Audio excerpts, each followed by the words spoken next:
এটা দুটোটাতেই আছে আলো এই সেটটা উঠেও যদি আলো বাতাস খুলে যায়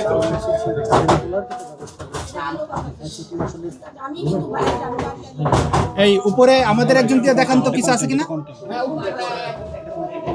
সিঁড়ি কোন দিকে আপনাদের? সিঁড়ি নেই সিঁড়ি নেই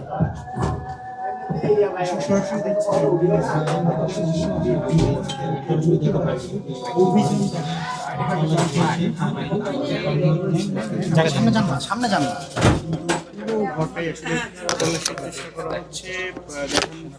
আসলে কোনো ধরনের অপ্রীতিকর পাইছেন কিছু খুব ভাবে স্যার এখানে অভিযান পরিচালনা করছে পাওয়া যায়নি। ওই যে একটা পরিত্যক্ত টয়লেট দেখলাম, কিছু নাই। আর এই যে উপর দিয়ে মানে এরা বলতেছে আলো বাতাস, কিন্তু এদিক দিয়ে মানে বের হওয়া বা ঢোকার না তাহলে ভুল করবো ঠিক আছে